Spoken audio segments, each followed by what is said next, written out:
Hi hello friends, ಹೇಗಿದ್ದೀರಾ ಎಲ್ಲರೂ? Welcome to Tushu with ma'am.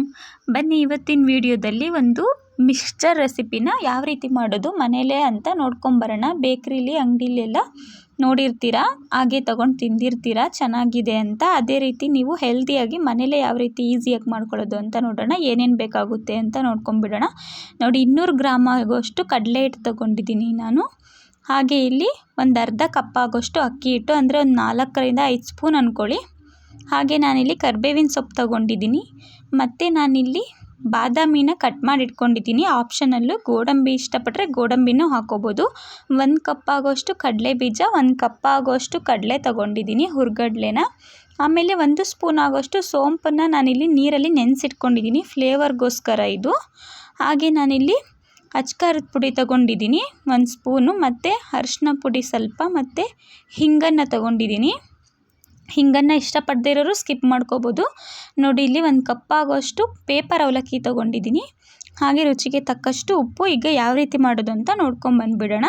ನೋಡಿ, ಮೊದಲನೇದಾಗಿ ಕಡಲೆ ಹಿಟ್ಟಿಗೆ ನಾನು ಖಾರದ ಪುಡಿ ಮತ್ತು ಅರಿಶಿನ ಪುಡಿನ ಹಾಕ್ಕೊಂಡು, ಅಕ್ಕಿ ಹಿಟ್ಟನ್ನು ಹಾಕ್ಕೊಂಡು, ಹಾಗೆ ರುಚಿಗೆ ತಕ್ಕಷ್ಟು ಉಪ್ಪನ್ನು ಹಾಕ್ಕೊಂಡು ಇದನ್ನು ನೀಟಾಗಿ ಚೆನ್ನಾಗಿ ಕಲಿಸ್ಕೋಬೇಕಾಗುತ್ತೆ. ಸ್ವಲ್ಪ ಸ್ವಲ್ಪನೇ ನೀರು ಹಾಕ್ಕೊಂಡು ಚಪಾತಿ ಹಿಟ್ಟು ಥರ ನಾವು ಕಲಿಸ್ಕೋಬೇಕು. ನೋಡಿ, ಇದಕ್ಕೆ ನಾನು ಸೋಂಪನ್ನು ನೆನೆಸಿಟ್ಕೊಂಡಿರೋ ನೀರನ್ನ ಹಾಕ್ತಾಯಿದ್ದೀನಿ. ನೀವು ಸೋಂಪನ್ನ ಹಾಗೆ ತಿನ್ನೋಕೆ ಇಷ್ಟಪಡೋದಾದರೆ ಡೈರೆಕ್ಟಾಗಿ ಹಾಗೆ ಹಾಕ್ಕೋಬೋದು. ಬೇಡ ಅಂದರೆ ಬರೀ ಫ್ಲೇವರ್ ಬೇಕು ಅಂದರೆ ಈ ರೀತಿ ನೀರಲ್ಲಿ ನೆನೆಸ್ಬಿಟ್ಟು ಹಾಕ್ಕೊಳ್ಳಿ. ಹಾಗೆ ಸ್ವಲ್ಪ ಎಣ್ಣೆನ ಹಾಕ್ಬಿಟ್ಟು ಫಸ್ಟು ನಾನು ಈ ರೀತಿ ಮಿಕ್ಸ್ ಮಾಡ್ಕೋತಾ ಇದ್ದೀನಿ. ಸ್ವಲ್ಪ ಸ್ವಲ್ಪನೇ ನೀರು ಹಾಕ್ಕೊಂಡು ಮಿಕ್ಸ್ ಮಾಡ್ಕೊಳ್ಳೋಣ. ಸಾಫ್ಟಾಗಿ ಇದು ಕೈಗೆ ಸ್ವಲ್ಪ ಮೆತ್ಕೋತಾ ಇರುತ್ತೆ. ಸ್ವಲ್ಪ ಸ್ವಲ್ಪನೇ ನೀರು ಹಾಕ್ಕೊಂಡು ಈ ರೀತಿ ಚಪಾತಿ ಹಿಟ್ಟಿಗಿಂತ ಸ್ವಲ್ಪ ತೆಳ್ಳಗೆ ಮಾಡ್ಕೋಬೇಕಾಗುತ್ತೆ. ಆಮೇಲೆ ಚಕ್ಲಿ ಮಾಡೋದು ಇರುತ್ತಲ್ವ ಎಲ್ಲರ ಮನೆಯಲ್ಲೂ ಕಾಮನ್ನಾಗಿ, ಅದರಲ್ಲಿ ಚಿಕ್ಕ ಚಿಕ್ಕ ಹೋಲ್ಸ್ ಇರುತ್ತೆ ನೋಡಿ, ಅದನ್ನು ತೊಗೊಂಡಿದ್ದೀನಿ ನಾನು. ನಿಮಗೆ ಯಾವ ಸೈಜಲ್ಲಿ ಇಷ್ಟ ಆಗುತ್ತೋ ಆ ಸೈಜಲ್ಲಿ ತೊಗೊಂಡು ಮಾಡ್ಕೋಬೋದು. ನೋಡಿ, ಈಗ ಎಣ್ಣೆನ ಬಿಸಿಗಿಟ್ಟಿದ್ದೆ. ಬಿಸಿ ಆದಮೇಲೆ ಫುಲ್ಲು ಸ್ಲೋವಲ್ಲಿ ಇಟ್ಕೊಳ್ಳಿ, ಮರಿಬೇಡಿ. ಗ್ಯಾಸನ್ನು ಫುಲ್ಲು ಸ್ಲೋವಲ್ಲಿ ಇಟ್ಕೊಂಡು ಈ ರೀತಿ ಹಾಕ್ಕೋಬೇಕಾಗುತ್ತೆ. ಚಕ್ಲಿ ಹಾಕ್ಕೋತೀರಾ ಅಲ್ವಾ, ಅದೇ ರೀತಿ ಸೇಮು ಎಣ್ಣೆಲಿ ಡೈರೆಕ್ಟಾಗಿ ಹಾಕ್ಕೊಂಡು 2 ಸೈಡೂ ನಾವು ಇದನ್ನು ಬೇಯಿಸ್ಕೋಬೇಕಾಗುತ್ತೆ, ಫ್ರೈ ಮಾಡ್ಕೋಬೇಕಾಗುತ್ತೆ. ನೋಡಿ, ಈಗ ಫ್ರೈ ಆಗಿದೆ, ನೀಟಾಗಿ ಪರ್ಫೆಕ್ಟಾಗಿ ಈ ಕಲರ್ ಬಂದಿದೆ. ಇಲ್ಲಿ ನಾನು ಯಾವುದೇ ರೀತಿ ಫುಡ್ ಕಲರ್ನ ಯೂಸ್ ಮಾಡಿಲ್ಲ. ನಾರ್ಮಲ್ ಅರಿಶಿನ ಪುಡಿ, ಮಾಮೂಲಿ ಅಡುಗೆಗೆ ಹಾಕೋದು ಖಾರದ ಪುಡಿ ಅಷ್ಟೇ, ಬೇರೆ ಎಕ್ಸ್ಟ್ರಾ ಇನ್ಯಾವ ಕಲರನ್ನು ಆ್ಯಡ್ ಮಾಡಿಲ್ಲ. ಇದೇ ರೀತಿ ನಾನು ಉಳಿದಿರೋ ಬ್ಯಾಟರಲ್ಲಿ ಮಾಡಿ ಇಟ್ಕೊಂಡಿದ್ದೀನಿ. ನೋಡಿ, ಈ ರೀತಿ ನಾನು ಮಾಡಿ ಇಟ್ಕೊಂಡಿದ್ದೀನಿ, ರೆಡಿ ಮಾಡಿಟ್ಕೊಂಡಿದ್ದೀನಿ. ಇದನ್ನೆಲ್ಲ ಫುಲ್ಲು ಕ್ರಿಸ್ಪಿಯಾಗಿ ಬಂದಿದೆ, ಟೇಸ್ಟೂ ಪರ್ಫೆಕ್ಟಾಗಿ ಬಂದಿದೆ. ನೋಡಿ, ಇನ್ನೊಂದು ಸ್ವಲ್ಪ ನಾನು ಇದನ್ನು ಬ್ಯಾಟರನ್ನು ಉಳಿಸಿದೆ, ಅದಕ್ಕೆ ಚೂರು ಅಡುಗೆ ಸೋಡಾನ ಹಾಕ್ತಾಯಿದ್ದೀನಿ. ಹಾಕ್ಬಿಟ್ಟು ಮತ್ತೆ ಸ್ವಲ್ಪ ಉಪ್ಪು ಮತ್ತು ಖಾರದ ಪುಡಿನ ಹಾಕ್ಕೊಂಡು ಈ ರೀತಿಯಾಗಿ ನಾನು ಇದನ್ನು ಕಲಿಸ್ಕೋತಾ ಇದ್ದೀನಿ. ಸ್ವಲ್ಪ ನೀರು ಥರ, ಅದು ಬೂಂದಿ ಮಾಡ್ಕೊಳ್ಳೋದಕ್ಕೆ. ನೋಡಿ, ಈಗ ಒಂದು ಜಾಲರದ ಥರ ತೂತಿರೋದು ಸೌಟ್ ತಗೊಂಡು ಅದ್ರ ಮೇಲೆ ಅದನ್ನು ನಾವು ಮಿಕ್ಸ್ ಮಾಡಿ ಇಟ್ಕೊಂಡಿರೋಂಥ ಬ್ಯಾಟರನ್ನು ಹಾಕಿಬಿಟ್ಟು ಈ ರೀತಿ ಸ್ವಲ್ಪ ಸ್ಪೂನಲ್ಲಿ ಹಿಂಗೆ ಬಡಿದ್ರೆ ಅದು ಬೂಂದಿ ಥರ ಶೇಪಲ್ಲಿ ನಮಗೆ ಸಿಗುತ್ತೆ.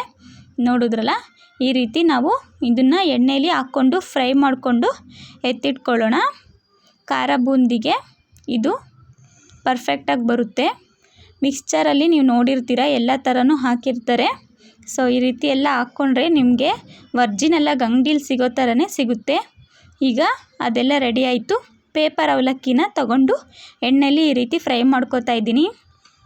ಡೈರೆಕ್ಟ್ ಎಣ್ಣೆಗೆ ಹಾಕಿಬಿಟ್ರೆ ಅದು ಎತ್ತಕ್ಕೆ ಕಷ್ಟ ಆಗುತ್ತೆ ಅಂತ ಈ ರೀತಿ ಜಾಲರದಲ್ಲಿ ಹಾಕ್ಕೊಂಡು ಅದನ್ನು ಎಣ್ಣೆಯಲ್ಲಿ, ಬಿಸಿ ಎಣ್ಣೆಯಲ್ಲಿ ಇಟ್ಬಿಟ್ಟು ಫ್ರೈ ಮಾಡ್ಕೋತಾ ಇದ್ದೀನಿ. ನೋಡಿದ್ರಲ್ಲ, ನೀಟಾಗಿ ಫ್ರೈ ಮಾಡಿಕೊಂಡು ಎಣ್ಣೆನೆಲ್ಲ ನೀಟಾಗಿ ಸೋಸ್ಕೊಂಡು ಇದನ್ನೆಲ್ಲ ಎತ್ತಿ ಸೈಡಲ್ಲೊಂದು ಪ್ಲೇಟ್ಗೆ ಸರ್ವ್ ಮಾಡ್ಕೊಳ್ಳೋಣ. ನೋಡಿ, ಈಗ ಕಡಲೆ ಬೀಜನೂ ಸಹ ಅದೇ ರೀತಿ ಸ್ಲೋವಲ್ಲಿ ಇಟ್ಕೊಂಡು ನೀಟಾಗಿ ಗರಿಯಾಗಿ ಬರೋವರೆಗೂ, ಕ್ರಿಸ್ಪಿಯಾಗಿ ಬರೋ ಥರ ಫ್ರೈ ಮಾಡ್ಕೊಳ್ಳೋಣ. ನೋಡಿ, ನೀಟಾಗಿ ಫ್ರೈ ಮಾಡ್ಕೋಬೇಕು.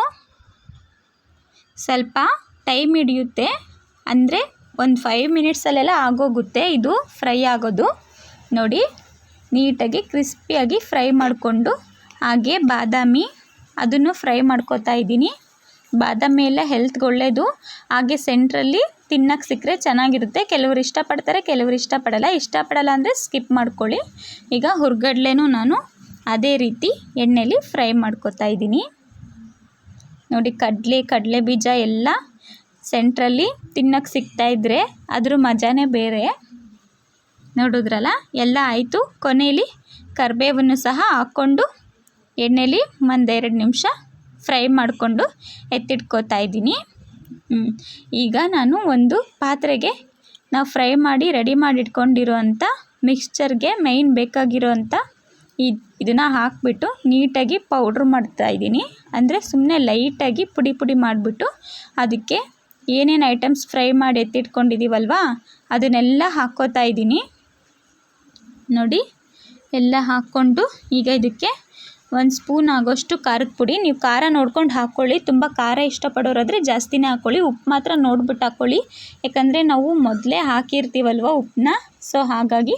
ಆಮೇಲೆ ಸ್ವಲ್ಪ ಇಂಗು ಹಾಕಿಬಿಟ್ಟು ಇದನ್ನು ಕೈಯಲ್ಲಿ ನೀಟಾಗಿ ಮಿಕ್ಸ್ ಮಾಡ್ಕೋಬೇಕಾಗುತ್ತೆ.